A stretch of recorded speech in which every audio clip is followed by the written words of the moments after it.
Hi troops, my name's Elias, aka Big Fat Socialist. Last week I made a video advising people that I was getting ready to start my first D&D actual plays here in my new studio space, and that I would allow people to pick from this absolutely venomous list of prompts once for every £5 that they donated towards Lena's GoFundMe to help her and her 3 kids reunite with her dad Bassam and her mum Salwa. And I'm happy to announce that 3 people have contacted me advising me that they have donated a total of £107 to Lena's GoFundMe thus far. And thanks to those donations, my future players are going to have to contend with, among other things, a cult of nature-loving vampire nuns somewhere in the capital, the collapse of the national beef markets, wild magic storms that produce aggressive deer, and a new law that makes possession of good berries illegal. But someone asked me for a breakdown of how each of these prompts actually is going to work in game time, and I decided that this is the video for it. And the one that got the most questions was the first one, back a faction. Factions in Immersion Breakers are treated as characters in their own right, with attributes starting from a base score of 8 and going all the way up to 30. And members of those factions can choose to help or hinder PCs by providing them reinforcements, gathering intelligence. When you back a faction, you choose one of these ability scores and increase it by 1. And to help you understand what the ability scores actually do, here's the factional version of the tomato analogy. Might. How many people can you throw at a problem? Mobility. How quickly can you get them there? Means. How well can you outfit and pay them?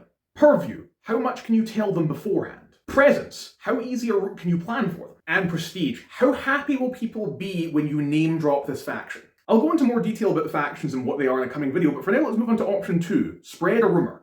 This one's actually pretty straightforward. Misinformation and lies are always a really great way to mess with a game world, so when you pick this option, you tell me the rumour and who is circulating it. I tell you whether it's true, false, or somewhere in the middle. And the only people who will know about it for sure will be you, me, and any player character foolish enough to go digging around. Now, both factions and player characters can quash rumours by any number of means, from bribery to intimidation, but the DC to quash a rumour is always DC 30. Because if misinformation was easy to dismiss outright, no one would use it. Moving on to option 3, manipulate the markets. This is the one where you get to mess with or repair the national economy of the realm. What happens is you pick a specific commodity like salt or smoked fish, and then we decide how expensive that commodity is on a scale of 1 to 5, 1 being common and 5 being legendary. You tell me if that number goes up or down, and then I roll a d6 to determine how many games that lasts for. For example, Sanguine Thread started a price-fixing operation in the capital's cattle markets, so now for the next 6 games people are drinking mince by the pint. Number 4, start a heresy. In a fantasy world full of gods and temples who act as their mortal agents, beliefs and doctrine are powerful. So when you pick this option, choose a clerical domain like light or life, and then tell me, what are they fighting about? For example, the Temple of the Grave are really angry at a small subset of their priests who are performing funerary rites for cats despite knowing that anything that lives 9 times in a row is a necromancer.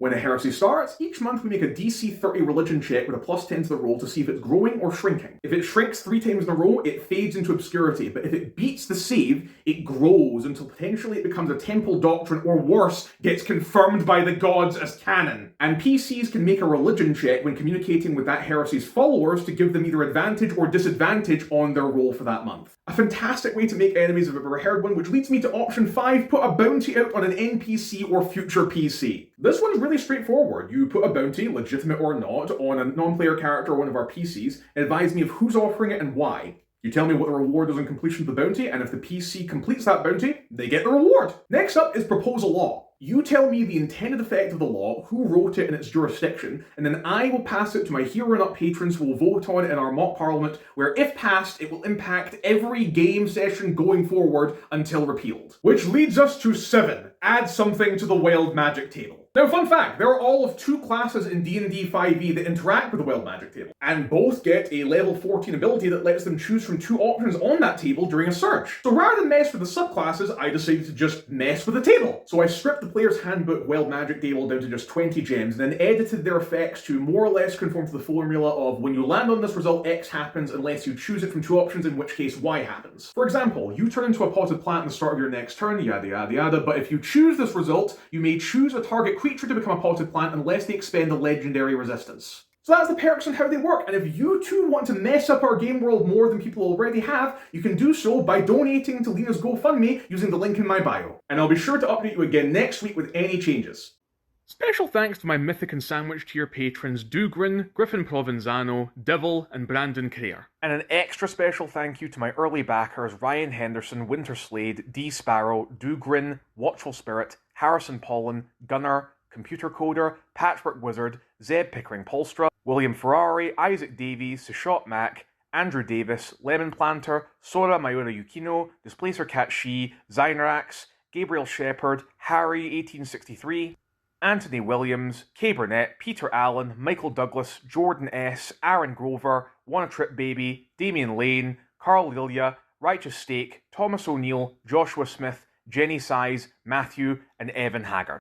Cheers for sticking around to the end, and thanks so much for all of your love and support.